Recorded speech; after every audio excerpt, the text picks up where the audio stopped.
Hallo und herzlich willkommen zurück beim Unsafe Release, eure Schweizer Formel 1 Podcast mit euren Hosts Kasel und Schubs.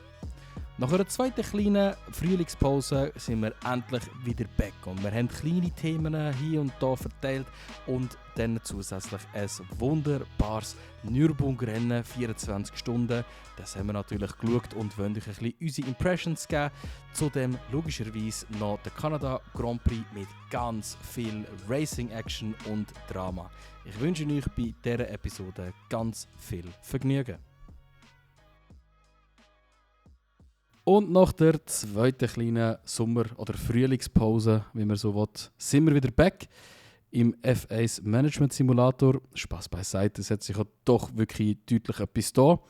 As evident von einem sehr, sehr, also ich würde jetzt mal sagen, guten oder besseren Kanada Grand Prix. Bis dahin haben wir aber doch noch ein bisschen andere kleine Themen zu besprechen. Wir gehen aber hier relativ, ich sage jetzt mal, speditiv drüber, was ist alles passiert seither. Es hat ein Bid gegeben, also eine Anfrage von Honda, dass sie 19 Millionen mehr Spending dürfen haben für den Motor. Das ist, glaube ich, soweit ich verstanden habe, noch nicht durch. Ist aber in Diskussion. Und dann hat es auf das aber noch eine Veränderung gegeben vom Startprozedere. Jetzt mittlerweile 6 Sekunden am Anfang. Also noch mal ein bisschen mehr Zeit, einfach damit Honda auch ihre Turbo kann aufspulen kann, weil sie haben dort noch mal ein bisschen mehr Probleme als die meisten. Und da Teams alle gesehen haben, ja, ist gut, ist fair, machen wir, hat man jetzt noch mal ein bisschen mehr Zeit bekommen, um dass man den Turbo aufspulen kann. Dann ist dann auch relativ kurz nachher noch eine Diskussion gestartet, dass wir den Motorsplit in 2027 anstatt 50-50 60-40 wird machen. Das heisst, Internal Combustion Engine 60%, 40% Electrical Component. Und da haben wir jetzt gerade vorher schon ganz kurz darüber geredet. Das ist ja auch noch so ein bisschen in the talks. Du hast noch ein bisschen mehr Fakten darüber, respektive hast dich ein bisschen tiefer reingelesen als ich. Wer sagt genau, dass sie es machen und die anderen sagen, dass sie es doch nicht machen? Weißt du es ja, hast du vorher gesagt? Nein. Ja, aber schön, willst du mich auch drin beziehen. Ja. Ich wollte dir einfach das Thema übergeben. Du Wichser. Ich bin da schön nett. Nein, ich kann es schon selber machen. Nein, alles gut, alles gut. Nein, also, Schweiz ist eben so, FIA hat gesagt, ja, ab 2027 eben das 60-40-Split neu.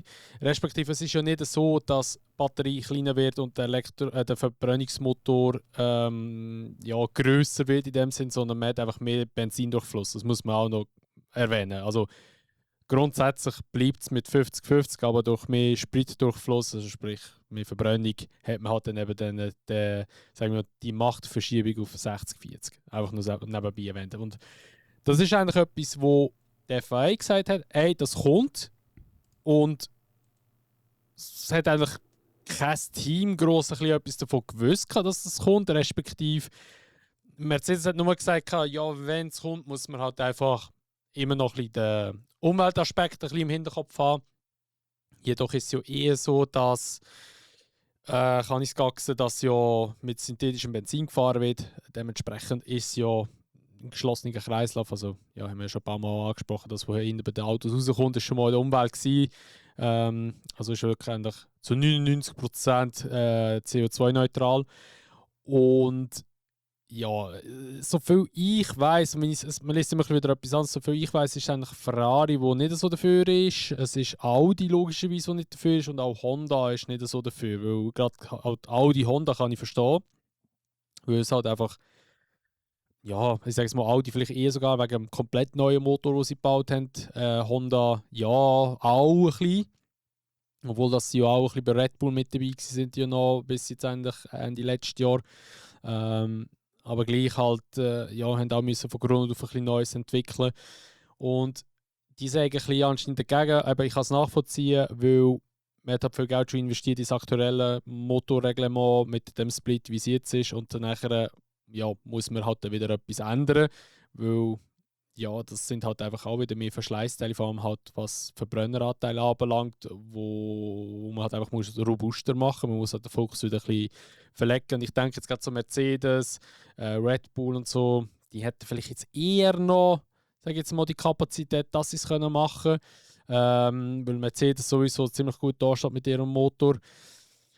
Ja, Ferrari ist ja eigentlich auch nicht so schlecht, was ihre Mocken anbelangt, aber auch die haben gesagt, also, ja, eigentlich lieber nicht. Aber ich denke, das wird noch ein paar Diskussionen geben in den nächsten paar Wochen. Allzu lange darf es sicher nicht gehen, weil ich meine, die müssen ja auch möglichst schnell schon wieder umplanen für die Entwicklung nächstes Jahr. Und ich meine, auch die tun ja schon das nächstjährige Auto vielleicht noch nicht bauen, aber halt schon irgendwie auf dem Papier entwickeln. Darum, das muss schon ziemlich schnell kommen, der Entscheid. Und ob das wirklich kommt, sei dahingestellt. Eben, die FIA macht momentan recht spezielle Sachen. Einerseits das, auch da mit dem V8 ist ja auch so eine Geschichte, dass da eigentlich gross angekündigt wurde, ist bis jetzt vom Mohammed Ben Sulayem, vom FIA-Chef da. Aber allerdings, ja, sind da nicht alle Teams so wahnsinnig dafür.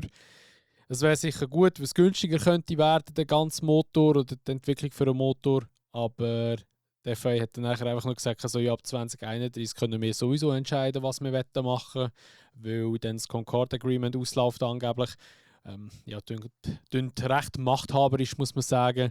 Und ja, das andere war auch die News, die, ich glaube, so hast du heute gelesen oder gestern, dass ein FIA-Boss nicht mehr als 12 Jahre am Stück im Amt darf sein. Und der Mohammed Ben Sulayem, also der aktuelle FIA-Boss, möchte das aufheben, komischerweise. Also, man merkt, das geht schon in Richtung Diktatur, genau. Diktatormäßig.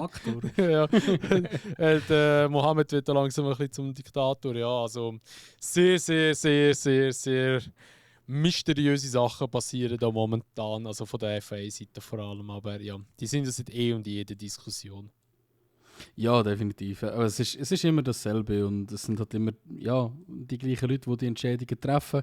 Ich meine, das Ganze mit dem V8-Motor, das ist in meinen Augen wirklich einfach ein bisschen Aura-Farming vom MBS, damit die Leute ihn wieder ein bisschen gerne haben, nach seinen ganzen komischen Haarstraubeleien bei einem Lando und komische Wasser über den Kopf leeren beim Antonelli. Ja, keine Ahnung. Also, unsere Meinung über ihn können wir ja schon. Aber wir haben ja leider da, also das wird sich wahrscheinlich so schnell nicht ändern. Vor allem, es würde mich ja nicht erstaunen, wenn er sogar noch durchkommt mit dem Huren, quasi No Cap, auf wie lange wir so drin sein, Geschmäus. Ja, wäre schade. Verwundern. Ja, aber Geld regiert die Welt, gell? Das ist halt auch in der Formel 1 nicht anders. Nein, das Gute ist, in der Zwischenzeit, wo es keine Formel 1 gab, haben wir auch gleich noch ein bisschen anständiges Entertainment gehabt. Und ich muss wirklich sagen, also dieses Jahr bin ich extrem auf den Geschmack gekommen, dass ich das wahrscheinlich ab jetzt jedes Jahr wird schauen. Nürburg, du hast mich vorhin korrigiert, das ist eben nicht Nürburg Langstreckenserie, sondern nur, was ich gesagt habe, 24 Stunden am Nürburgring heisst es. Ja, und irgendwie so, wie heisst der? Früher war ADAC, aber früher nicht mehr. Jetzt nicht mehr, früher nicht mehr, Alter. Früher nicht mehr. Ja. Auf jeden Fall, es ist nicht ganz die gleichen Organisatoren. Aber am Ende des Tages, das ist ja das, was sich der Max vorbereitet hat. Raven. Was nochmal Raven? Ah nein, ADAC ist immer noch Sponsor gewesen gerade, aber auch noch das Raven All. Raven All. Raven All. Ja, also, genau. Ja. Und also, ich habe dich vorhin abgehalten, ob du es auch geschaut hast. Ich bin froh, dass du es auch geschaut, weil da haben wir jetzt kurz etwas zum darüber schnacken. Ich muss sagen, es hat mich verdammt gepackt, weil mega viel, wo mir so ein bisschen fehlt in der Formel 1, vor allem hat wirklich so ein bisschen, ich sage jetzt mal, pure Rennsport. Einfach Blut fürs Rennen fahren. Das hat man das ganze Wochenende einfach gespürt dort. Schon die Qualifyings und alles drum und dran, was schon vorher passiert ist, sind enorm interessant gewesen. Und das ganze 24-Stunden-Rennen, ich habe mega viele Stunden davon verfolgt. Ich würde sagen, sicher so um die 10 bis 16 Stunden, ich weiß es nicht genau, mit dem Schlafen ungefähr. Aber bin ich nonstop dabei gewesen und habe mitgefiebert und da. Und also jetzt mal ohne zuerst auf den Inhalt eingehen vom Anfang her. Wie hast du so empfunden, das Wochenende? Das 24-Stunden-Wochenende? Also ich schaue ja 24 Stunden, muss ich ehrlich sagen, ich schaue es schon jedes Jahr, auch schon länger, also sicher auch schon etwa seit 2017, 18 rum. Aber jetzt habe ich es auch schon ein bisschen mehr oder länger verfolgt das auch schon. Sonst habe ich es eigentlich immer so ein bisschen mal nebenbei laufen lassen, aber halt auch wieder ein bisschen wieder weggeschaltet und so.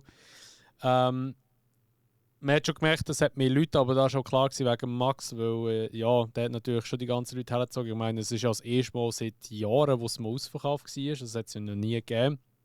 Ich glaube, die gesamte Zuschaueranzahl war irgendwie 354'000 Leute am ganzen Ring. Also es war abartig viel gewesen. Rekord, ja. Und es ist, also vom Rennen her selber, der Start ist ja echt krass gewesen, dass eigentlich das Auto, das am Schluss gewonnen hat, am Anfang abgeschossen wurde oder beziehungsweise der Reifen aufgeschlitzt wurde, in die Box hineingegangen ist, eine verdammte Penalty kassiert hat, weil er sozusagen ja, Corner kannst du nicht mehr sagen, er hat die ganze Strecke abgekürzt. Die ganze Strecke abgekürzt. Er ist ja eigentlich gerade auf der GP-Strecke ist er schon in die Box reingefahren und hat er, glaube ich, irgendwie, ich weiß gar nicht, was die Penalty war, 3 Minuten oder so. Ich glaube es, ja. Hure lang, auch. Ist halt gut, wenn es ganz am Anfang passiert, gell? Das ist halt easy ausbügelbar dann. Genau, und ich meine, eben, das Rennen ist eben extrem lang und es kann viel passieren. Wir haben das etwa mal gesehen, was ja alles passiert ist. Und ich habe das einfach ziemlich krass gefunden, am Anfang schon dort. Auch habe ich es sehr krass gefunden, die werden ja immer so gestaffelt losgelassen. Also zuerst steht ja eigentlich die Schnellen und dann nachher die langsamen hinten noch. Es sind ja so 2 Starts eigentlich sozusagen. Und es ist schon krass, der Speed-Unterschied und auch wie sie fahren auf einer Strecke, die jetzt wirklich nicht allzu breit ist. Also ich denke mal so etwa, ja, so 3,5 Autos haben Platz auf dieser Strecke und das ist ja abartig, wie die dort aneinander vorbeigerast sind, respektive wenn man so ein schnelles Auto auf ein langsames Auto aufgefahren ist, wie der daran vorbeigeschossen ist. Und ja, was soll ich sagen? Also ich habe das ganze Event eigentlich sehr cool gefunden. Also ich muss sagen, es ist doch irgendwann etwas, was ich auch mal gerne live gesehen, aber ich habe einfach das Gefühl, wenn du vor bist, wirst du einfach nicht viel mitbekommen oder viel weniger mitbekommen. Das hat mich aber auch tatsächlich dazu animiert, auch DTM zu schauen, letztes Wochenende in Sanford. Cool. Einfach mal zu mir schauen. Ich habe zwar auch schon etwa die mal geschaut, aber wirklich nie so richtig das ganze Rennen, weil es mich doch zu wenig gecatcht hat. Aber jetzt hat es mich doch ein bisschen inspiriert, kann man sagen. Und auch dort habe ich sagen, es ist schon noch recht unterhaltsam, halt zu dem Kontrast, wo wir halt im Moment eben leider in der Formel 1 halt haben. Aber ich würde sagen, sicher, dass der Mercedes, der am Anfang so kassiert hat, gewonnen hat, habe ich sehr geil gefunden. Ich weiss halt leider die Fahrer nicht, ich kann mir nur das 3 merken mit dem Max. Aber es ist auch, glaube ich, irgendwo durchverständlich, wenn man sich halt wirklich null mit dieser Materie befasst hat, eigentlich im Vorfeld. Ja, natürlich auch bitter, dass der Max eigentlich, weiss ich wie lange, 18 Stunden oder mehr sogar das Rennen angeführt hat, oder das Team. Oder ist es noch länger, 22 Stunden sogar. Ja, es ist aber schon wirklich nur das Team. Also der Max hat in der Nacht, etwa um 2 Uhr morgens ungefähr, hat er den Lead übernommen vom, jetzt muss ich eben auch überlegen, wie hat er geheißen? Einfach der blaue Mercedes mit dem Dings drauf, mit dem Jaguar drauf. Und dann nachher, wo der Juncadella übernommen hat, dann, erst dann ist es dann eigentlich zusammengefallen. Und der Max hat eigentlich die ganze Nacht zum Morgenstint durchgemacht. Und ja, bis dann sind halt, es hat nochmal einen Fahrerwechsel gegeben, dann ist der Max wieder zurück. Und dann beim Juncadella ist er dann, was war es? Die Antriebswelle, die kaputt gegangen ist. Ja, hinten auf der Hinterachse die Antriebswelle, die kaputt ist. Und dann ist ja. Also eigentlich der Max ist gefahren, er kommt raus, der Max. Er steigt ein, fährt irgendwie so 2 Runden oder 3 Runden und dann ist fertig gewesen, ja. Also, aber es ist, also wie ich im Kopf hatte, ist es, glaube ich, ziemlich genau um 20 Stunden umeinander gewesen sogar. Also wirklich 4 Stunden vor Schluss. Wirklich Heartbreak des Todes. Ja, also wirklich bitter. Und ich meine, was wäre das für eine Geschichte gewesen, die geschrieben worden wäre, wenn der Max sein erstes 24-Stunden-Rennen macht am Nürburgring und dann das Ding einfach holt, Mann.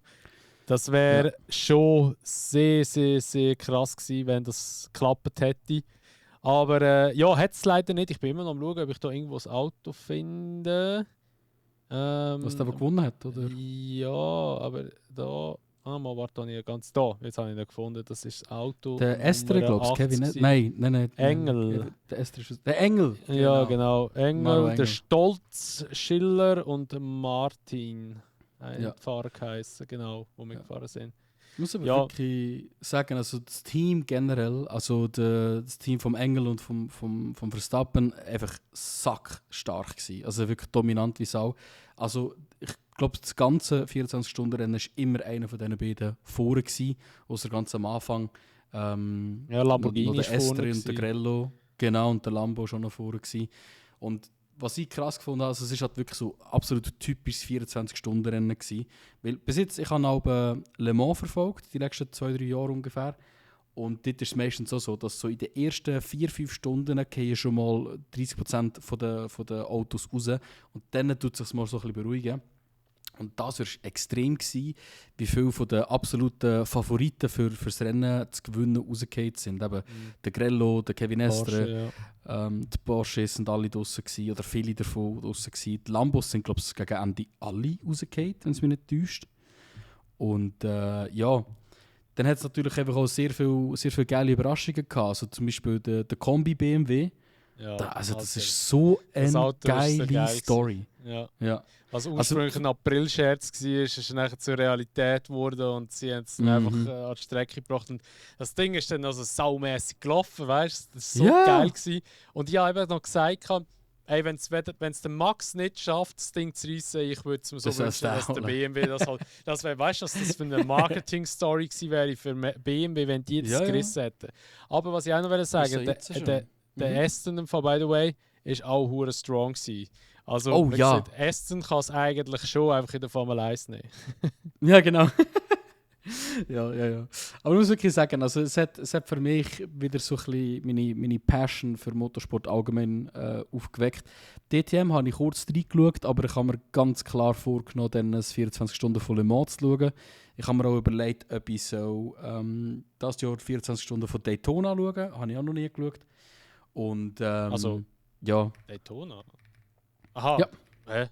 Ja. Amerika. Nein, ist gut, ja. Also Nein, ich bin bei der Indie gewesen, weil die war vor kurzem, darum. Aber DTM war letzte Woche und 24 Stunden schon vor 2 Wochen oder so. Ja, voll. Die Indy habe ich leider verpasst. Indy 500 habe ich die letzten paar Jahre eigentlich auch immer geschaut. Dort weiss ich nicht, ob ihr so ein bisschen mitbekommt, aber sehr, sehr ein geiles Ende war noch. Was? Irgendwie ein paar Tausendstel oder so. Irgendwie ist Zielüberfahrt gewesen. Das ist crazy. Last Lap Overtake. Also es war ein erster Win für Lucas. Das ist ein mega sympathischer Ami-Fahrer. Und jetzt hat es aber der Rosenqvist geholt. Der ist, glaube ich, Schwede oder Holländer oder irgend so etwas. Der fährt schon seit Jahren, wirklich seit Jahren. Und der ist auch lange in der Formel 1, Formel 2, so ein Testfahrer oder eben normal Formel 2 oder dann noch GP2-Fahrer gewesen. Also dem habe ich so mega, mega gegönnt. Aber ja, zurück zum 24 Stunden von Nürburgring. Wirklich super, super Rennen gewesen. Und ich glaube, das Herz von allen Fans geht raus an den Dacia Logan. Ja, mit dem Renault Megane Motor, ja. Yes, und das ist einfach ein Team, das bewiesen hat, dass du kein grosses Budget, kein riesiges Sponsoring brauchst, sondern einfach Passion fürs Motorracing und ganz, ganz viel Eier. Und dann kannst du wirklich etwas reissen. Die sind nicht mal Letzte geworden. Das ist so geil. Ja, wo sie gelandet sind am Schluss, weiß ich leider nicht, aber... Viertletzte von der längsamsten Kategorie, aber sie sind halt nicht die Letzte. Ja, aber was auch natürlich noch krass war, ist halt einerseits die Temperatur. Es war ziemlich kalt gewesen und auch eben mal wieder einsetzender Regen, dann mal wieder nicht. Gegen Schluss ist es noch mal ein bisschen dramatisch geworden, weil ein Lamborghini ist eben am Schluss noch am Fahren gewesen, und der hat eben, ich weiß nicht, wie man dem sagt, ich sage es mal so, einen Intermediate-Reifen drauf gehabt. Und ich glaube, eben vor ihm, ich weiß nicht mehr, wer vor ihm war, ist irgendein BMW gewesen. Ich weiß nicht mehr, der hat eben Slicks drauf gehabt und der hat sich aber gleich noch ins Ziel retten, weil es eben gegen Schluss wieder aufgehört hat zu regnen. Aber der hat Zeit gut gemacht am Schluss, das war abartig gewesen. Und natürlich dann ganz am Schluss eben Zielüberfahrt oder Zieldurchfahrt mit beiden Mercedes. Sie haben den Max eigentlich, oder beziehungsweise das Team von Max nochmal rausgelassen. Dass er dann nachher, dass man halt einfach ein Mercedes gebaut hat. Genau. Ja, aber was ist denn nachher irgendwie 7 oder 8 Runden hinter drin gewesen? Oder noch mehr? Nein, noch mehr wahrscheinlich, oder? Habe ich keine Ahnung im Fall. Das Weiß ist nicht. Also eine relativ Runde ist ja etwa 5, 6 Minuten gegangen, weiß gar nicht. Also Dings mit Max und so, genau, die sind so in ungefähr 6. Und dann hat Dacia Logan zum Beispiel, der hat 10 Minuten gefahren. Das ist so ein bisschen die Range. Okay. Ja. Was ich noch vergessen habe, ist, am Anfang ist ja auch noch der Christopher Hase rausgekommen. Der war auch noch ein riesen Favorit gewesen, der blaue Audi. Der war wunderschön, gewesen, der blaue Audi. Der war wirklich schön gewesen, ja. Ja. Ja, also wenn ihr mal wollt schauen, schauen. ja, also wenn ihr mal wollt, da das schauen, könnt ihr es unbedingt machen. Das nächste ist am 27. bis zum 30. Mai dann. Und wäre sogar die 55. Ausgabe, also wird sicher noch ein bisschen spezieller sein dann. Definitiv. Und eben, wenn ihr andere coole 24-Stunden-Rennen schauen wollt, Le Mans, kann ich aus persönlicher Erfahrung sagen, ist sehr, sehr geil zum Schauen. Das ist eines meiner Lieblingsrennen vom ganzen Jahr. Aber Daytona habe ich auch schon sehr vieles Gutes darüber gehört. Also wenn ich das jetzt so ein bisschen gepackt habe, das sind meine Empfehlungen. Genau, Le Mans ist auch noch dieses Jahr, Anfang Juni, glaube ich. Also jetzt irgendwie in den nächsten 2 Wochen oder so sollte das, glaube ich, sein. Genau, warte, ich muss mal schnell Fact checken. Wird wahrscheinlich irgendwie so wieder zum Monaco Grand Prix rum sein. Ist meistens, ja. Weil Indy, 10. bis 14. Juni. Weil eben Indy und also Indy 500 und Le Mans und eben auch Monaco, die sind immer so ein bisschen um die gleiche Zeit herum eigentlich. Genau. Das ist auch einer der Gründe, wieso dass man es eben den Triple Crown nennt, weil das so ein bisschen im Hochsommer, in der Hochsaison von der Racing-Kalender sind. Und ja, Le Mans hat vor allem wegen dem cool, weil dort sehr, sehr, sehr viel Ex-Formel 1, Formel 2 Fahrer mitfahren. Also werden das ein oder andere Gesicht auch können. Zum Beispiel Antonio Giovinazzi ist wieder dabei. Ich glaube, der Buemi fährt auch wieder. Und so weiter und so fort. Ja, und was natürlich auch noch schade war, ist noch am Nürburgring, einfach, dass man es erwähnt hat, von Schweizer Seite, der Fabio Scherer. Oh. Ja. Eigentlich richtig bitter. Ich glaube, kurz vor seinem Stint ist das Team rausgeflogen, also sein Mustang. Es war sogar in der InLab. Sogar in der InLab, ja. Also eigentlich er gewartet, aber das Auto ist nie angekommen, kann man sagen. Ja, ja genau. Dort muss man aber schon auch sagen, gut, ist im Arjun Maini nicht passiert. Das ist der Bruder übrigens vom wie heisst der? Kush Maini. Der fährt in der Formel 2. Und der hat doch schon einen sehr, sehr heftigen Crash gehabt. Das war schon eine Ölspur auf der Strecke. Und der ist dann mit wirklich, ich glaube, irgendwie 120 oder noch mehr, ist er wirklich geradeaus eigentlich in die Bande rein, vorne der ganze Motor hat rausgeschaut. Also, ja, sehr schade gewesen. Aber der Scherer, Fabio Scherer, der ist so sympathisch. Der ist mir richtig ans Herz gewachsen jetzt die letzten paar Monate, seitdem ich so ein bisschen von ihm gehört habe. Ja, aber am Ende des Tages sind wir an Formel 1 Podcast. Wir sollten langsam wieder zurück zu Formel 1 Themen gehen. Trotzdem, ja, natürlich berechtigt, dass wir darüber reden, weil der Verstappen mitgefahren ist. Ich hoffe, der Exkurs war nicht allzu langweilig gewesen. Nachher ist es ein bisschen weitergegangen mit nochmal ein bisschen mehr Off-Track-News. Der Christian Horner ist anscheinend mit dem BYD Autohersteller, das ist ein chinesischer Elektroautohersteller, in Talks, dass die vielleicht ein 12. Formel 1 Team machen. I guess, do your thing, Mr. Horny. Würde mich ehrlich gesagt wirklich null interessieren, wenn die Formel 1 kommen. Also ich keine Ahnung, es kratzt mich einfach nicht. Ich sage es, wie es ist. Hast du dort irgendeinen Salat dazu zum Abgeben? Oder? Ja, also BYD muss ich ehrlich sagen, ich habe ja immer gemeint, BYD ist komplett Elektro. Inzwischen habe ich herausgefunden, dass BYD auch Verbrenner noch herstellt tatsächlich. Okay, ob sie wirklich die selber entwickeln oder ob das irgendwie über einen anderen Hersteller noch läuft, weiß ich ehrlich gesagt auch nicht. Ich habe mich zu wenig mit dem befasst.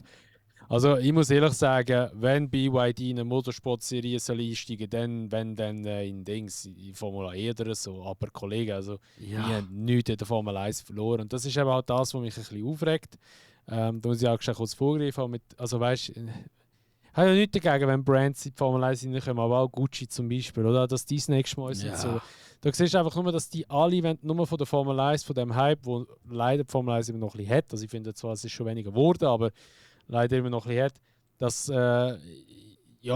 die einfach profitieren wollen. Und ich denke mir einfach so, Kollegen, wenn Formel 1 mal wieder crasht und vertrauen darauf, dass es wird irgendwann passieren, dass der Hype um die Formel 1 einfach wieder zurückgeht, dann werden die Sponsoren auch wieder absäckeln. Es ist einfach so. Ja, Und das sind auch die Teams dann einfach wieder weg. ja, genau. Und eben jetzt BYD hat in meinen Augen nicht in der Formel 1 verloren. Gang in die Formel E, voll easy, aber nicht Formel 1. Das geht für mich nicht auf. Nicht währenddem so viele andere Autohersteller auch wieder zurück könnten in die Formel 1 kommen, wo einfach irgend so durch auch ein bisschen dazu gehören, Alfa Romeo etc. Oder? Es hat mir immer schade gedacht, dass die rausgegangen sind und dass sie mit Sauber wie nicht mehr durchgezogen haben. Oder? Während es tätige Teams gäbe, wo man könnte zurückkommen könnte, ist es einfach irgendwo durch schade, dass es das gibt. Und du hast so schon kurz Alpha wäre angesprochen. geil, weißt du? So, Ja, fix. für mich irgendwie immer noch ein bisschen so unverständlich, wieso dass die aus der Formel 1 rausgegangen sind als Hauptsponsor. Weil, ja, ein bisschen, also ich sag mal, Alfa Romeo ist ein viel bessere Sponsor auf dem Auto als irgendwie so eine Streaming-Plattform.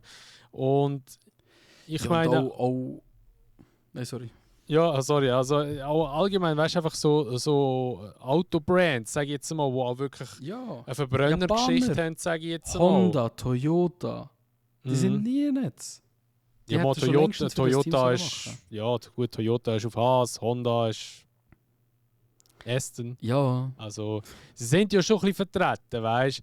Aber ich denke jetzt halt einfach auch, ja, weißt du, zum Beispiel auch hier wieder BMW, wäre hure geil. Wenn Ja, der BMW ist in die Porsche. Formel 1 gekommen, ja gut, Porsche ist noch nie in der Formel 1 gewesen. Aber wäre geil. ja, es wäre hure geil, ja. Aber ich meine, für da ist jetzt Audi und der VW-Konzern wird nicht zwei von ihren Marken im Haus an die Strecke herlassen in dem Sinn. Aber eben, BMW ist so ein Brand, den ich hure vermisse, weil eben BMW ist in die Formel 1 reingekommen und hat mal schnell kurz richtig rasiert dort, weißt du, und dann sind sie wieder gegangen. Und darum, das finde ich ein bisschen schade, dass zum Beispiel eben gerade so eine Marke nicht um ist. Ich glaube auch, ich habe nur mal irgendetwas gelesen, kann sie verfolgen es, aber es ist, sage ich jetzt nicht irgendwie ein aktives Ziel von ihnen. Aber ich glaube, das ist auch, weil sie die WEC Series hat erst noch vor 2 Jahren eingestiegen sind oder so. Oder 3 Jahre, ich weiß gar nicht, wie lange das schon her ist. Ja, wird natürlich auch nicht gerade günstig sein. Und WEC, ja, ist halt, das Coole ist, es ist sicher keine schlechte Vorbereitung auf eine Formel 1, so ein bisschen vom Motor her.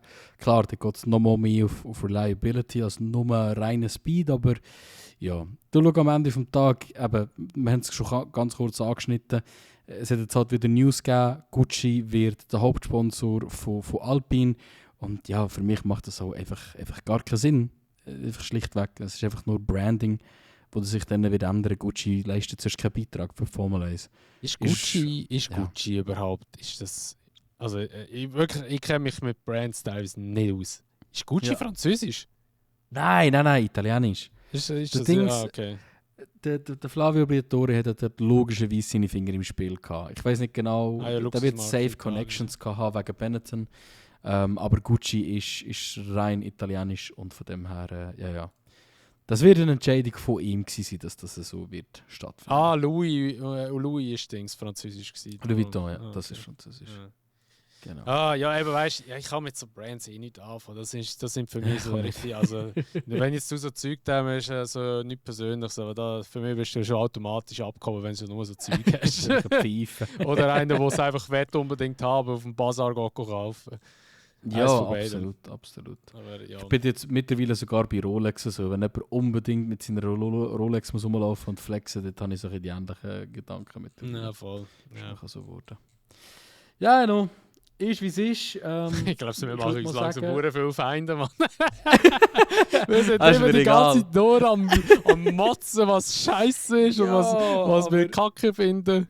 Aber egal. Ja, es gibt halt auch wirklich sehr viel, wo man sich, ich sage auch zugute oder in dem Sinn mit guter Berechtigung darf darüber beschweren. Aber das Gute ist, was ich wirklich, und da stehe ich jetzt ein bisschen dahinter, on track ist das, was wir am Anfang des Jahres gesagt haben, der Hate, den wir am Anfang des Jahres gebracht haben, nicht mehr so.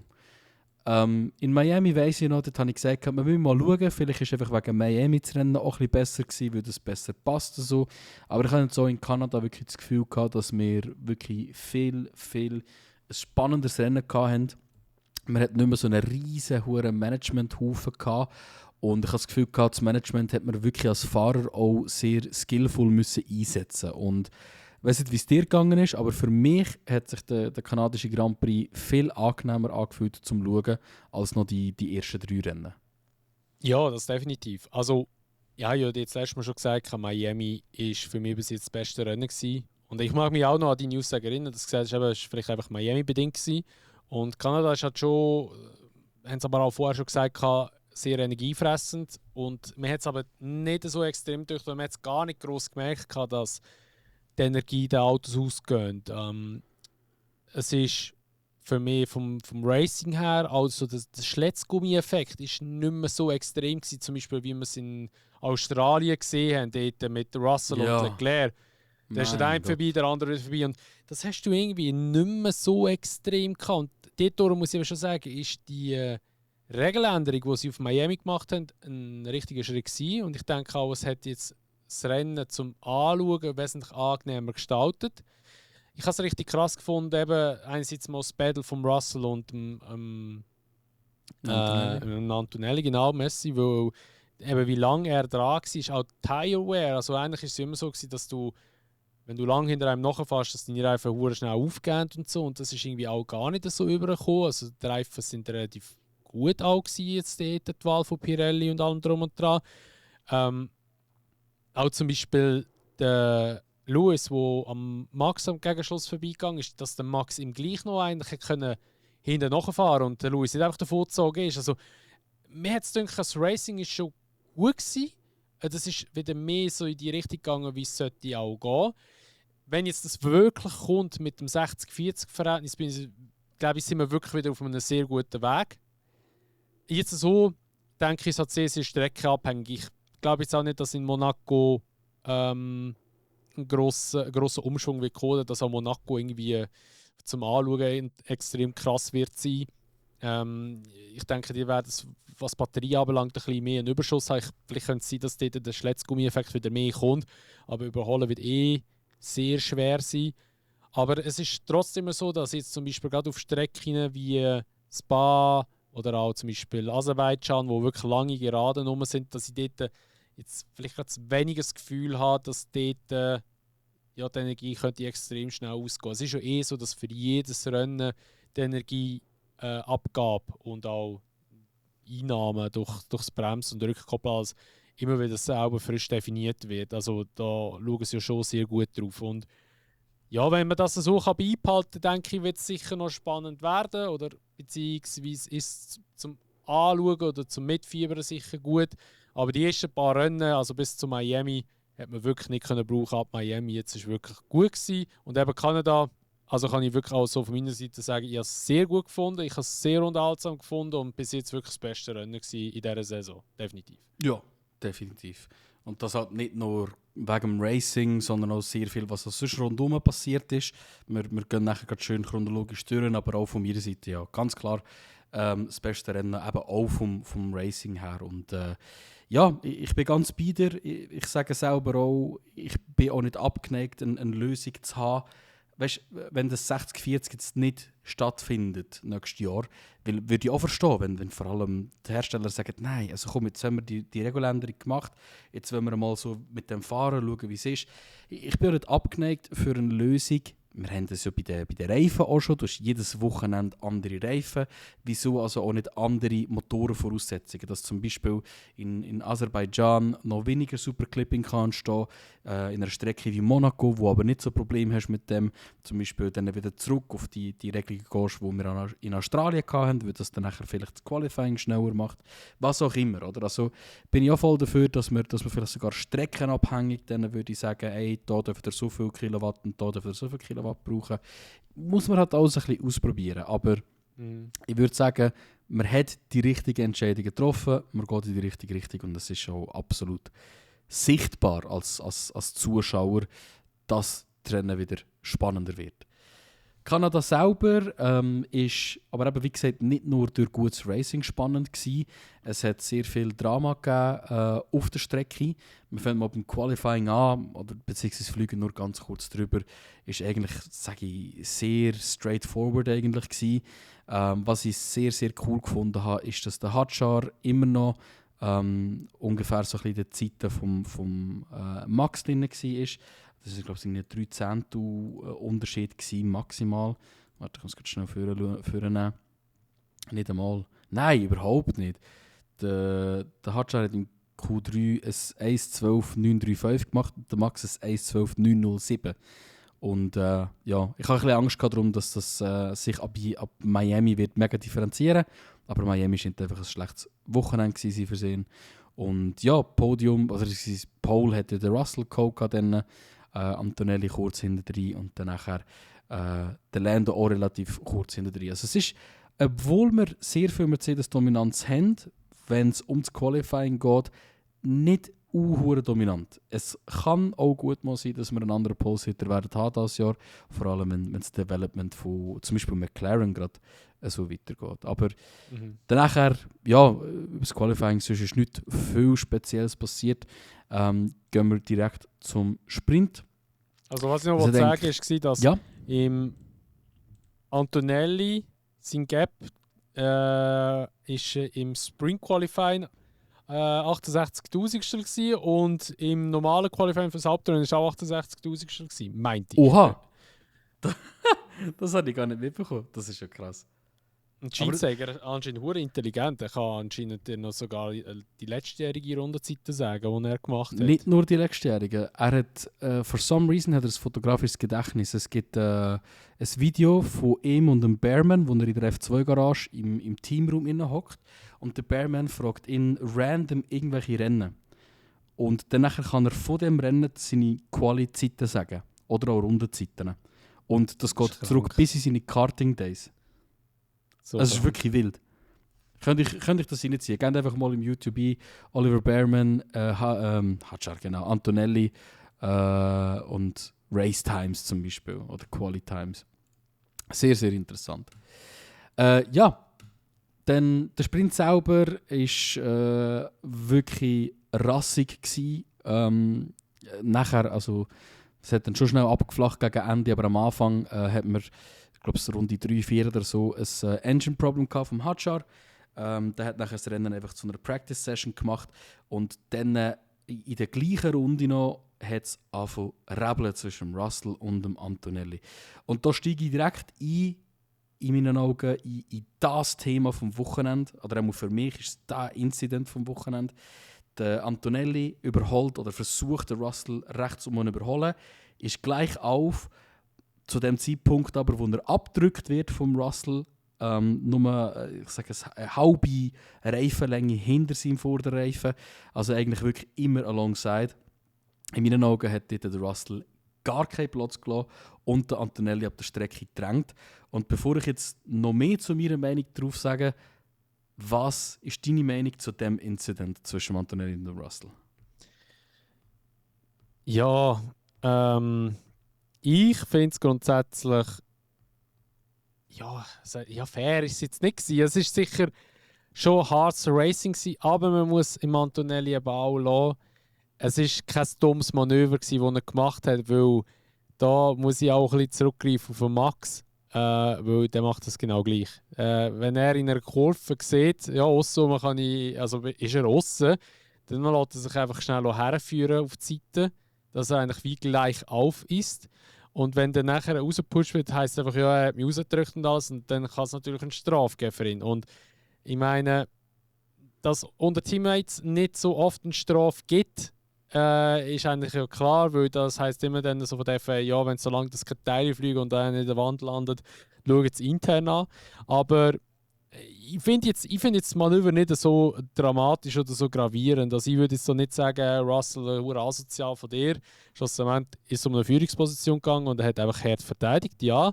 Andererseits muss man sagen, der Antonelli super intelligent, dass er eigentlich eben so ein Manöver macht, dass er sich eben kann gleich auf hersetzen kann, dass es könnte eine Strafe geben. Allerdings glaube ich, dass es, es hat Spannung gebracht, ja, aber ich finde jetzt nicht, dass das irgendwie, ich finde, das ist ein bisschen überbewertet worden. Ich finde es nicht so dramatisch. Ist meine Interpretation aus dem. Und ich glaube, so wie ich es gelesen habe, dass ein paar auch so gesehen, dass das eigentlich nicht so, ein gravierendes Manöver war. Es war einfach er gewesen. Man hat einfach gesehen, dass der Antonelli ein bisschen die Fassung verloren hat und dann gerne mal ein bisschen Offroad gefahren ist mit seinem Auto.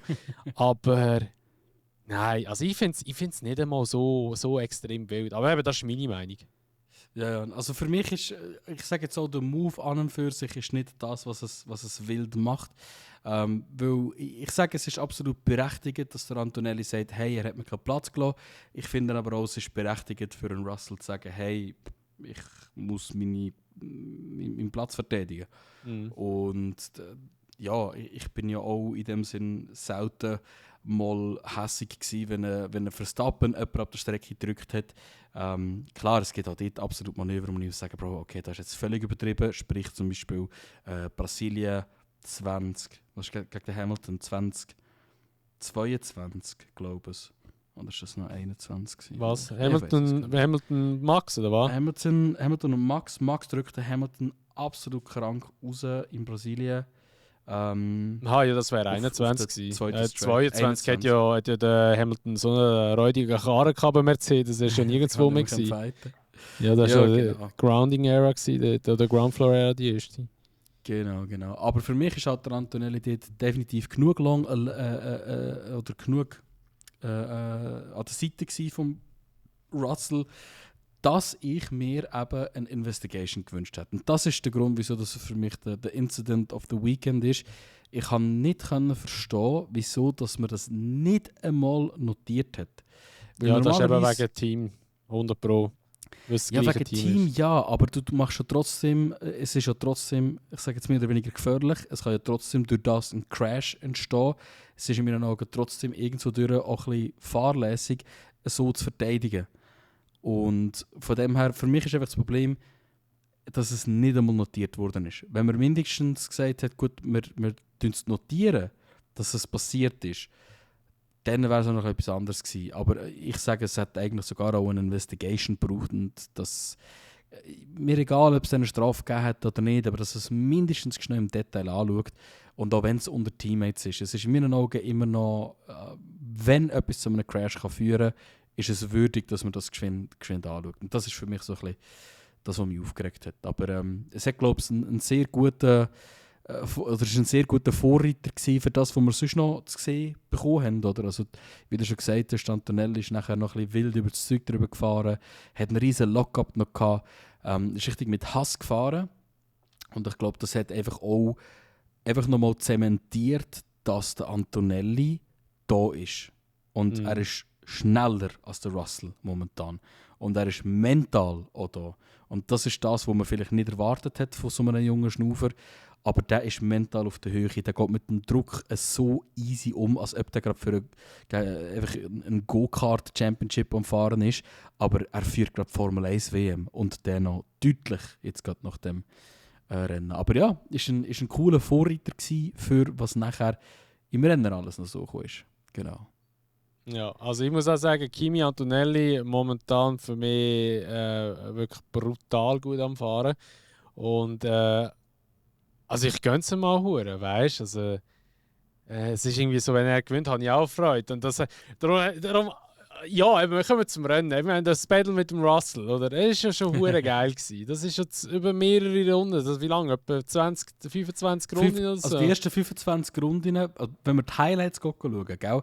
Das Highlight-Video geht 8 Minuten. 5 Minuten davon sind es nur Russell-Antonelli-Fights. Und ja, bis ungefähr Runde 26, 25 umeinander sind die nonstop am Fighten gewesen. Eben, es war so geil gewesen. Wirklich, was für ein Battle die ganze Zeit hatten.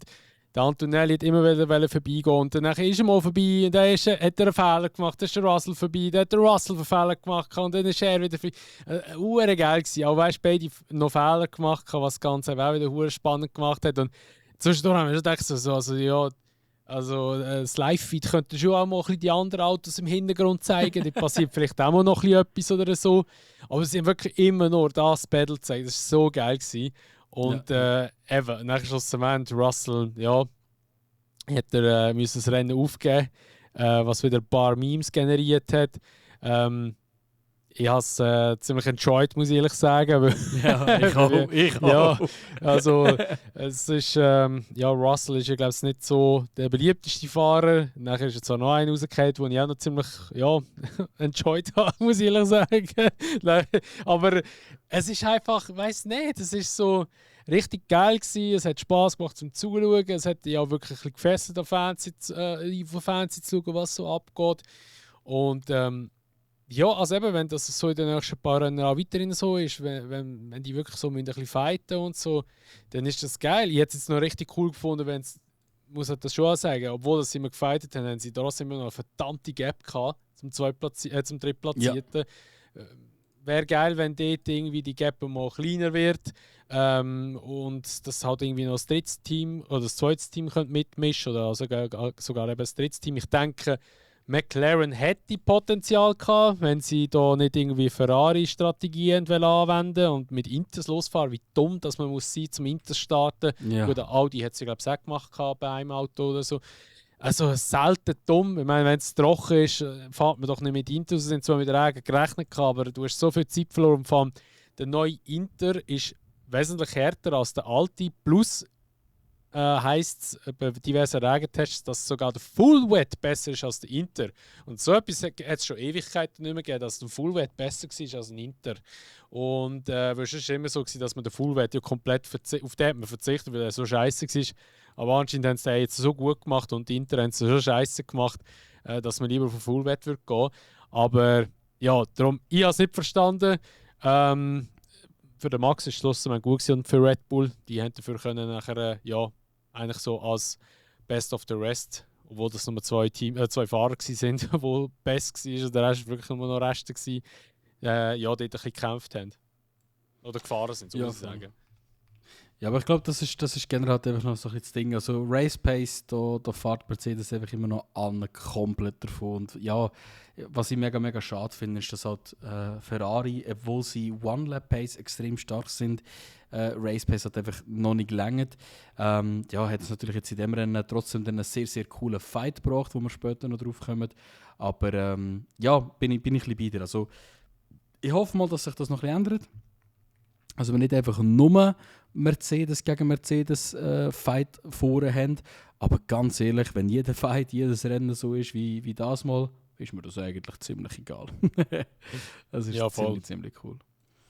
Ja, und von dem her, nach einem Delayed Start, eben wie du schon angesprochen hast, instant rein in die Fights mit dem Russell. Limblad war ja sofort out gewesen. Der Max und der Hamilton haben sich am Anfang schon ein bisschen zu hässeln gegeben. Also wirklich einen coolen Fight gehabt dort schon am Anfang kurz. Und ja, dann hat es ein bisschen angefangen mit nonstop Lockups into the Hairpin. Der Russell hat zweimal locked up, der Antonelli hat locked up und dann ist es hin und her, ein Führen und ein Hindern gewesen. Viele andere Fahrer haben auch noch einen Lockup gehabt. Unter anderem der Piastri, der mit viel zu viel Speed reingegangen ist, wo dann einen kämpfenden Albon leider verwünscht hat. Der Albon hätte dann ziemlich zackig gerade das Auto rausfahren. Dann haben wir schon wieder ein weiteres Retirement gehabt. Und der Oscar ist ja dann, glaube ich, Frontwing gewechselt, hat aber glaube ich sonst nicht mehr Schaden gehabt, gell? Der hat das Rennen sogar fertig fahren. Gut, aber noch weiter Damage weiss ich jetzt ehrlich gesagt auch nicht. Also sind einfach Frontwing gewechselt, keine Ahnung, was der einen Overtake probiert hat, aber ja. Natürlich auch bitte für den Albon so aus dem Rennen rausgenommen werden. Im Qualifying hat er ja... der Groundhog Moment. Ja, hat er noch einen verwünscht, genau, und ist er dann nachher auch, hat er ja auch gecrashed. Ocon hat auch recht einen weirden Abflug gemacht, hat aber noch weiterfahren aus irgendwelchen Gründen. Also für das, also nicht im Rennen, sondern im Qualifying ist das, glaube ich, also das Qualifying hat so, was so Crash-Rate anbelangt, hat es recht aufgestockt. Im Rennen selber haben wir dann nicht mehr so viel von dem gesehen. Aber eben, McLaren, das Rennen war eine absolute Katastrophe für die. Yes. Muss aber auch sagen, also Piastri hat ja dort 10 Sekunden Strafe bekommen und das finde ich völlig gerecht für den Crash-Show. Also einfach selber schuld, Punkt. Eigentlich, und dort haben wir auch darüber diskutiert mit einem Kollegen, ich finde, Rennstrafen oder vor allem für Crashes sollten angepasst sein in dem Schaden, wo du im anderen Fahrer hinzugefügt hast. Und da der Albon das Rennen nicht fertig machen konnte, hat er gesagt, hat das mindestens, in meinen Augen, müsste das eigentlich ein Drive-Thru oder ein Stop-and-Go-Penalty sein, weil du hast im Albon das Rennen einfach komplett kaputt gemacht, nur weil du halt übermütig gewesen bist. Und ich finde, das darf man härter bestrafen als nur ein 10-Sekunden-Penalty, in my opinion. Ja, das ist definitiv so. Und wer auch noch für mich so eine kleine Enttäuschung war, aber ich irgendwie das Gefühl habe, dass das vielleicht so ein Bild könnte werden dieses Jahr. Ja, nein, zwar nicht unbedingt dieses Jahr, aber so ein kleiner Trend ist der Leclerc. Er hat irgendwie auch nicht so fresh ausgesehen das ganze Wochenende. Und ich glaube, es tut sich allgemein ein bisschen schwer mit dem Ferrari. Ich meine, in Miami hat er so einen weirden Spin gemacht. Und es war auch wieder Qualifying gewesen, oder auch Rennen, ich weiß gar nicht, wo er einfach plötzlich mal so, wo er einfach lang plötzlich schon quer gestanden ist. Also, ich habe das Gefühl, er tut sich ein bisschen schwer mit dieser Generation. Hingegen der Hamilton hat es ein bisschen einfacher, oder es geht ihm ein bisschen besser mit dem Auto. Aber er ist für mich auch so ein bisschen, weil irgendwie hat es mir jetzt gedacht, in den letzten paar Jahren, also auch jetzt noch bei der alten Generation Autos, ist er eigentlich immer so einer gewesen, so wenn jetzt wenn McLaren noch ein bisschen Probleme hat, ist er meistens auch ein bisschen auf dem Podium gewesen, neben Max. Max war eigentlich immer so der, der auch noch dort war. Aber sonst war eigentlich immer Leclerc noch oben gewesen. Aber irgendwie so dieses Jahr tut es sich ein bisschen schwer, in meinen Augen. Ja, vielleicht ist es einfach ein schwieriger Start. Also, ich habe das Gefühl, zwar die ersten 2-3 Rennen ist noch einigermaßen gut gegangen bei ihm. Ich glaube aber schon, dass man merkt, dass jetzt halt das Auto sehr viel Lewis Hamilton-Influenzen drin hat. Oder? Weil logischerweise sie haben den Hamilton-Code, um mit ihm gewinnen. Und die werden schon sehr auf ihn gelost haben im Development. Kann sein, dass dann nachher das Auto halt im Charles immer so liegt. Oder? Aber ich kann mir nicht vorstellen, dass das die ganze Saison so bleibt. Er ist in meinen Augen zu stark ein Fahrer, dass er sich zu fest von dem beeinflussen lässt. Und hey, als Trostpreis ist er der letzte Fahrer, der nicht überrundet worden ist vom Kimi Antonelli. Also ist es ja relativ gut. Übrigens auf P4. Antonelli hat bis P5 alle überrundet, was ein sehr krankes Stat ist. Ja, gut, man muss auch sagen, also wir sagen jetzt natürlich eben auch, Mercedes ist natürlich extrem stark und eben schnell vor allem auch. Allerdings, wenn du ein bisschen rückblickend schaust auf 2022, 2023 mit dem Max, haben wir ja ein ähnliches Bild gehabt. Dort sind sie einfach so dominant gewesen. Und das ist halt einfach immer so ein bisschen der Formel 1, dass wenn du halt eine neue Generation rausbringst, irgendjemand macht es immer am besten und wird halt einfach immer sehr dominant sein. Die anderen werden dann irgendwie das Konzept kopieren und versuchen besser zu machen. Klar, dass es jetzt wieder Mercedes ist, nachdem Mercedes eigentlich von 2014 bis 2020 ja, so dominant war. Ja, wir hoffen jetzt natürlich nicht, dass das wieder passiert, weil ein bisschen Abwechslung tut schon gut. Aber ja, schlussendlich haben sie den Job einfach am besten gemacht. Ja, definitiv. Und eben, man hat so die ganze Zeit auf der Strecke gesehen, das Wochenende jetzt eben noch zum das Battle so ein bisschen abschließen, hat es ja noch so ein bisschen Tüpfchen auf dem I gegeben, noch bevor der Russell dann ausgeschieden ist. Da hast du der Antonelli gehabt, der den letzten Corner gecuttet hat.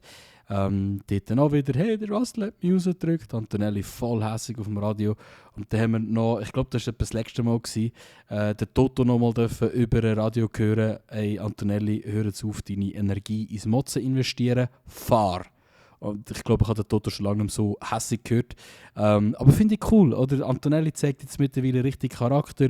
Und ich habe das wirklich auch verstanden, wieso dass er sagt, hey, finde ich nicht fair, dass jetzt da der Russell wieder führen lassen muss, aber in meinen Augen, selbst wenn der Russell kein Motorversagen gehabt hat, hat der Antonelli wahrscheinlich das Rennen trotzdem gewonnen, weil er hat ihm so Druck gemacht.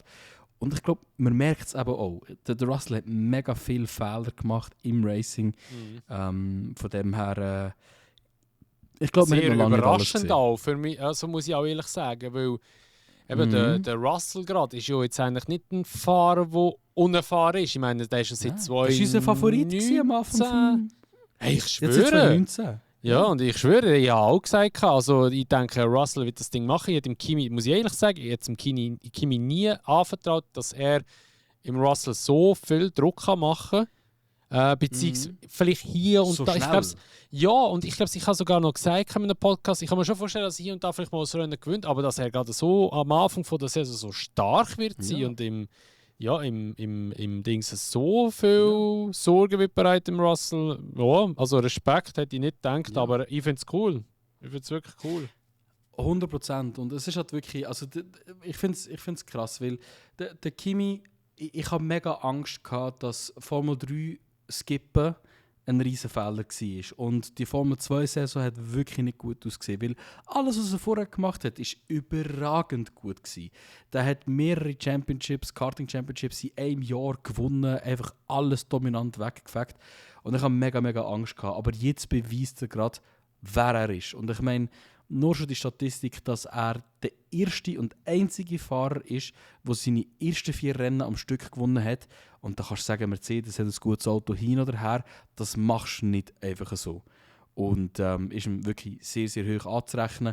Und er wirkt einfach erwachsener und mental stärker als der Russell. Der Russell ist einfach zu fest auf dem, das ist unfair und das ist und du merkst es richtig und er macht eben die Fehler und der Kimi scheint genau ihm einfach irgendwo auf einen wunden Punkt zu drücken. Vielleicht eben auch, weil der Russell das Gefühl hat, ja, der Kimi ist ja nur ein Rookie. Ich glaube, der Russell hat den Kimi unterschätzt. Einfach so von der Body Language, wie sie miteinander reden, wie sie miteinander umgehen.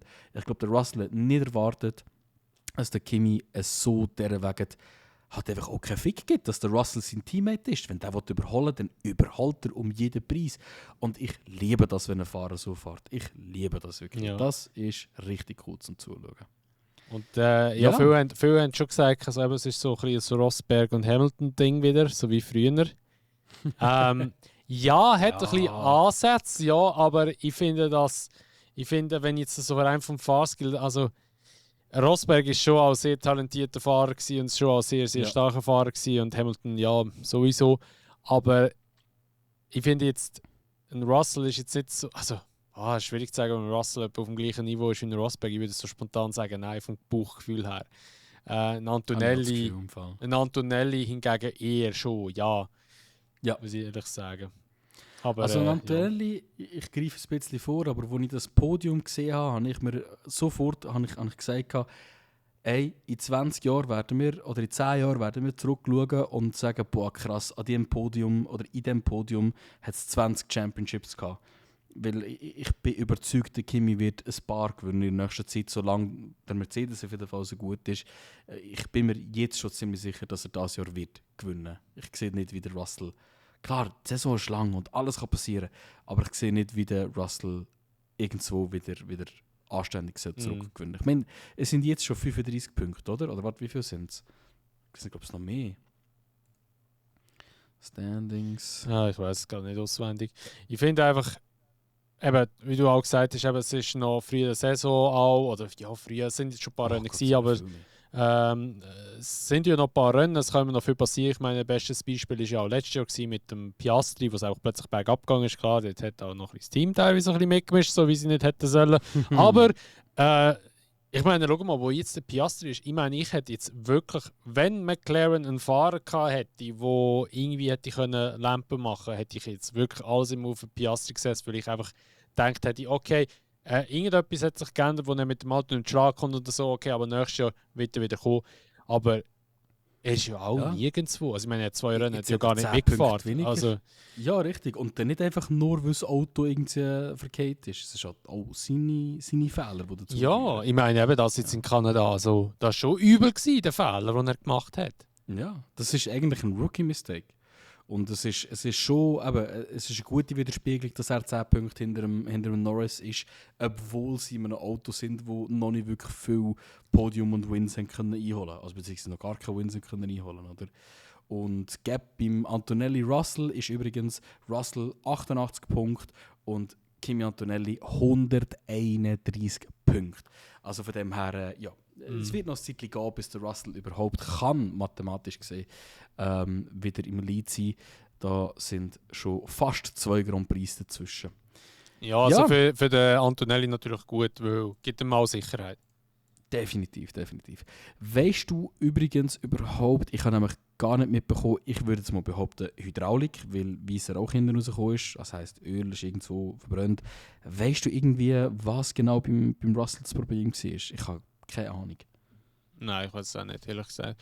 Okay. Das weiss ich gar nicht mehr. Nein, beim Norris hat es so grusig getönt. Das war, glaube ich, das Motorschaden. Ich weiß es nicht.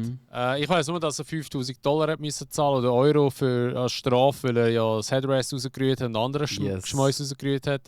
Ist ihm bestraft worden. Was ich, muss ich auch ehrlich sagen, eine sehr milde Strafe finde. Weil normalerweise sind es immer gerade irgendwie 10 oder $50.000 oder Euro, was auch immer. Das hat mehr für sie, definitiv. Aber ja, er hat ja, glaube ich, das Lenkrad nicht montiert wieder.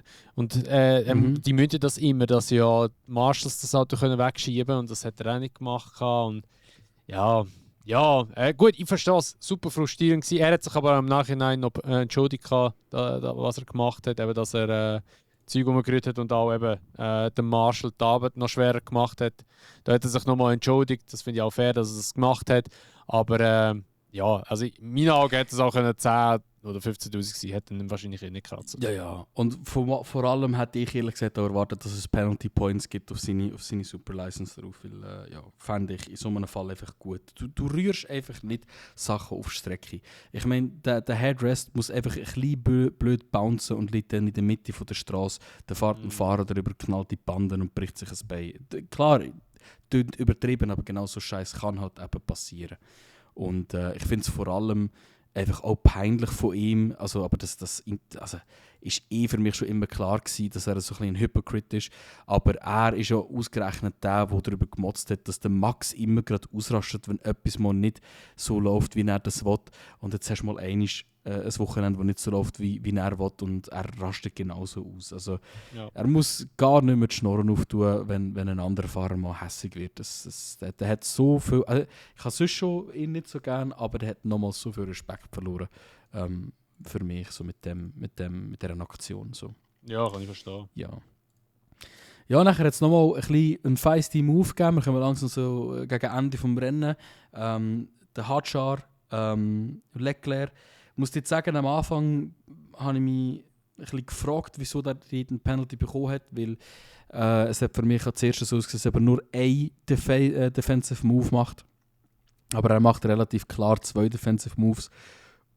Ja, ich glaube, es war einfach ein bisschen unlucky gewesen. Im Replay ist relativ klar, dass er in den linken Spiegel hineinschaut und der Leclerc von dort erwartet, während er immer noch am rechts überziehen ist. Leclerc wollte rechts überholen.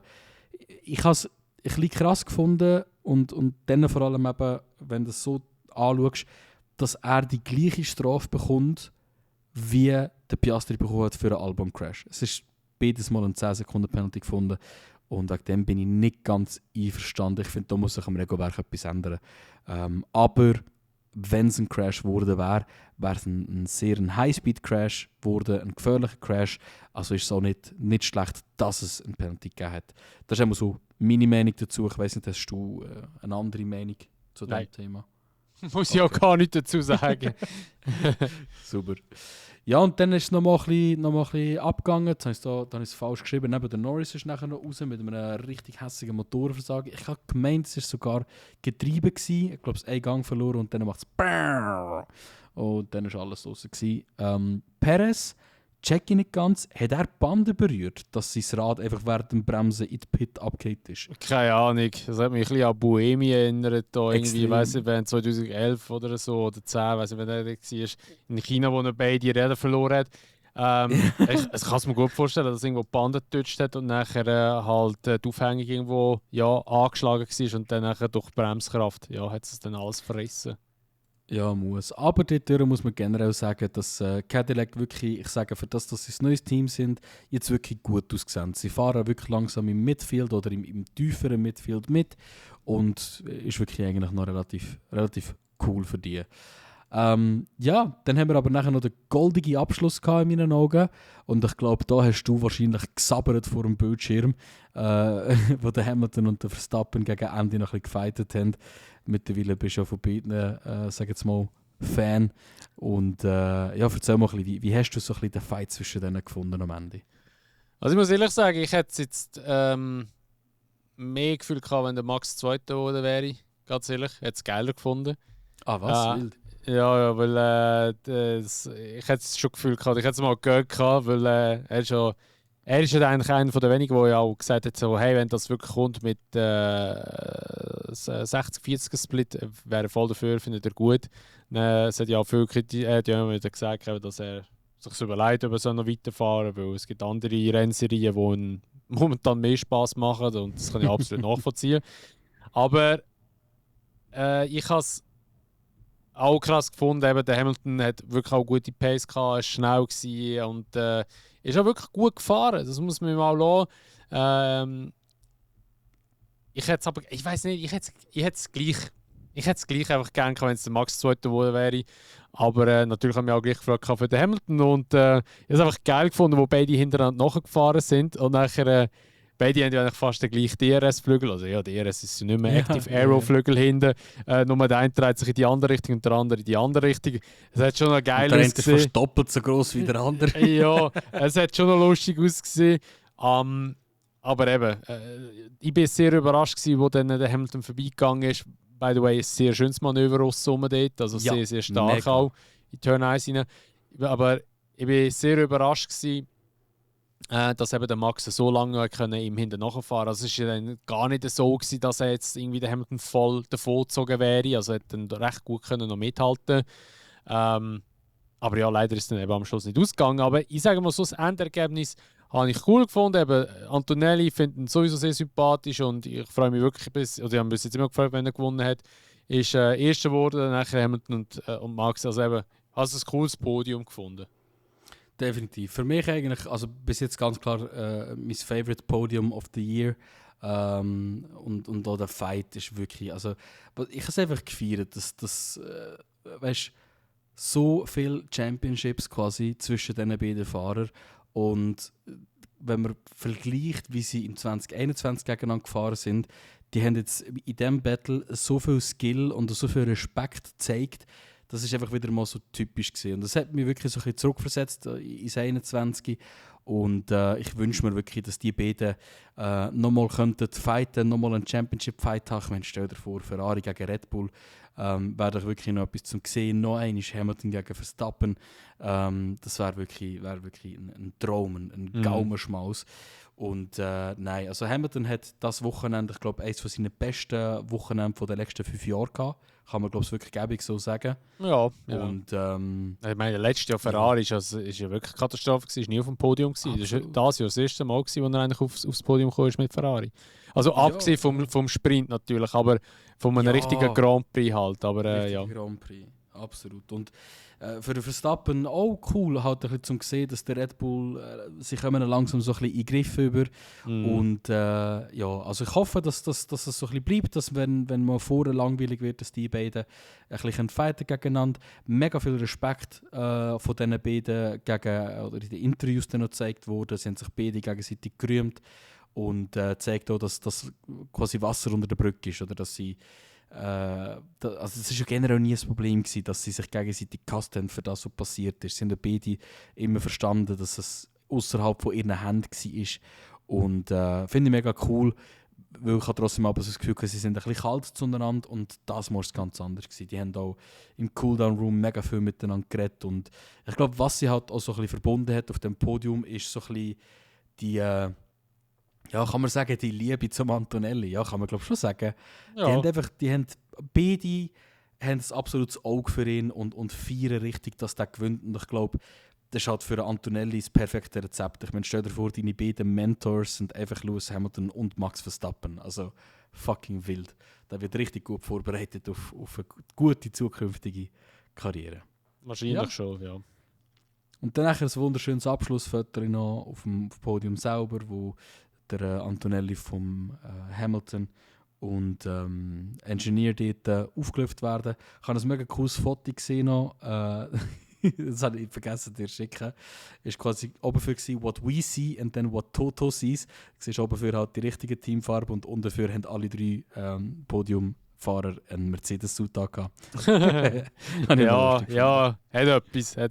Also, da muss man natürlich auch sagen, oder? Ich meine, eben, der der Max ist ja jetzt schon auch, jetzt einerseits durch 24 Stunden oder durch NLS selber natürlich, ist er ja schon auch ein bisschen mehr mit Mercedes in Kontakt. Ich meine, auch am 24-Stunden-Rennen ist ja auch der Chef von Mercedes dort gewesen, der ja auch zwischendurch an der Grand Prix ist. Und ich meine, es ist ja kein Geheimnis, die Gespräche existieren auch. Also es wäre schon vorstellbar, dass zum Beispiel mal Max plötzlich auch bei Mercedes landet in der Formel 1. Ob es wirklich passiert, ist natürlich das andere, aber es könnte ich mir schon auch vorstellen. Er hat zwar immer gesagt, er will bei Red Bull bleiben und auch dort wieder die Karriere beenden. Ich kann mir auch gut vorstellen, dass er halt einfach sagt, so, hey, ich muss ja eh niemandem etwas beweisen. Ich glaube, die Einstellung hat er ja eh schon länger. Und das muss er ja auch nicht in dem Sinn, weil er ist wirklich der beste Fahrer halt wirklich auf der ganzen Welt im Moment, würde ich wirklich so sagen. Also es kann praktisch niemand das Wasser reichen. Gut, jetzt eben der Formel 1 ist natürlich schon viel mit Auto abhängig, aber ich meine eben allein auch wieder das, was in der NLS passiert oder allgemein 24-Stunden-Rennen, beweist ja wieder mehr als eines, dass er einfach was Fahrzeugbeherrschung, egal welche Klasse, auch das am Fuji, das er ja gemacht hat, einer, der ja schon mehrere Jahre dort fährt, und er einfach 2 Sekunden noch mal schneller ist als er im Regen noch mit einem Auto, das er noch nie gefahren ist. Das zeigt einfach, was der für eine Kontrolle über das Auto hat und was der immer rausholen kann aus einem Auto. Und darum er muss eigentlich niemandem mehr etwas beweisen und das merkst du mir auch eben an. Er muss niemandem beweisen, dass er der Beste ist, dass er der Schnellste ist. Er fährt einfach, weil er Bock drauf hat. Und wenn er keinen Bock mehr hat, dann macht er es einfach nicht mehr. Ich meine sogar, der Hamilton hat das Wochenende gesagt, ich habe ein geiles Battle gegen den schnellsten Fahrer momentan. Und wenn das ein Hamilton sagt, dann ist es schon einer mit Hochachtung von dem her. Und also ganz klar, einfach absolut krank und ich bin mega, ja, man kann schon fast sagen, stolz darauf, das mitzuerleben. Ich habe das schon immer gesagt. Es ist egal, ob man ihn Off-Track gern hat oder nicht. Also ich finde auch Off-Track ein super Mensch, von dem, was ich höre und sehe. Aber einfach nur schon das Fahrtalent von dem können zu sehen, ist einzigartig. Und der Einzige, der in meinen Augen momentan dort kommen könnte, der dort die Spannung, dort die Talent könnte auf die Strecke bringen, ist momentan der Antonelli. Aber auch er hat noch Luft nach oben, definitiv. Und mal schauen, was alles noch so kommt. Ich glaube, so ein Move zu Mercedes, eben, er hat nichts mehr zu beweisen. Es wäre eine coole Sache, aber es ist schon Wilderes passiert. Ich meine, wir haben ja auch schon das Gefühl gehabt, dass der Hamilton nicht mehr wird wechseln und dann einfach wird retiren. Und auf einmal kommt dann nachher das riesige Announcement. Wir haben es irgendwo gewusst, dass es vielleicht noch so im Raum steht, aber niemand hat vermutet gehabt, dass es wirklich passiert. Und das war dann auch ein hoher Schock-Announcement gewesen, dass er zu Ferrari geht. Also wildere Sachen sind passiert und ich glaube, Toto und Max wären ein gutes Team. Von dem her, das wird funktionieren. Ja, das glaube ich auch. Was mir so schnell kurz in den Sinn kommt, einfach nur, das nimmt mich jetzt einfach wunder, was deine Meinung dazu ist, weil ich es mit dem Simi-Mo davon hatte. Ja. Eben, wir sagen ja eben, Max einer der besten Fahrer und so, oder der Beste, wo es wahrscheinlich je gegeben hat und so. Würdest du den Max besser als einen Schumacher sagen? Ja. Würdest du Max besser als einen Senna sagen? Nein. Und das ist eben genau das, wo ich das Gefühl habe, da gehen eben so viel drin. Ich würde zu 1000% behaupten, der Max ist besser als ein Senna. Und das Problem ist eben das, und das habe ich das letzte Mal, und da kann man vorstellen, dass es wieder ein paar Feinde machen, ist mir auch scheißegal. Das ist wirklich etwas, wo ich fest davon überzeugt bin. Ich habe das Gefühl, klar, Senna war ein super Fahrer, krasse Technik gehabt, was seinen Fahrstil anbelangt. Das tue ich nicht abstreiten. Wirklich auch einer der besten. Allerdings glaube ich, dass im Senna seine, sag ich mal, Legacy oder sein Ruf dermaßen gestiegen ist, nur wegen seinem Tod. Ich glaube, und das meine ich wirklich tot ernst, ich glaube, wenn der Senna nie gestorben wäre im Motorsport, sondern einfach die Karriere mal beendet hätte, wäre er zwar auch stark und wäre einer, der sicher auch genug Erfolg reingeholt hätte. Ich denke zwar nicht mit Williams, weil Williams war eine Katastrophe im 94, aber ich glaube nicht, dass er den Ruf hätte, wie er es heute hätte. Und ich glaube nicht, dass so viele Leute würden sagen, dass er der beste Fahrer war, den sie gegeben hat in der Formel 1-Geschichte. Okay. Ich sehe deine Argumente. Lass mich auch schnell ausholen. beim Schumacher ist ja bei mir ein sehr zackiges Jahr gekommen. Und das ist einfach, weil ich der Überzeugung bin, dass der Schumacher rein vom Fahrtalent her gegenüber Popular Belief in meinen Augen gar nicht der allerbeste war. Was der Schumacher unterscheidet hat, ist Base gsi, ist das einfach die Passion, das Wollen, das unbedingt alles geben und die Arbeitsstunden, die er reingesteckt hat, das hat der Schumacher unterscheidet. Und er hat das Team um sich herum gebaut, wirklich wortwörtlich. Und Fahrtalent technisch würde ich einen Schumacher niemals auf Nummer 1 setzen. Auch wenn er in meinen Augen immer noch einer der besten Fahrer ever, wirklich. Also indiskutabel, er war unglaublich talentiert gewesen. Aber rein nur vom Fahrtalent ist ein Max und ein Verstappen, ein Ayrton und ein Verstappen definitiv besser. Jetzt, ich habe gesagt, Max ist nicht besser als ein Senna. Aber ich sage, er ist gleich gut. Folgendermaßen oder folgende Überlegung ist für mich das: Ich habe fast alle Saisons vom Ayrton geschaut, also ab der seine Lotus-Saison, wo er seinen ersten Win-Code hat. Ich glaube, das war seine zweite Saison, wo er in der Formel 1 gefahren ist. Ich habe alle Seasons in dem Halbstunden-Zusammenschnitt geschaut.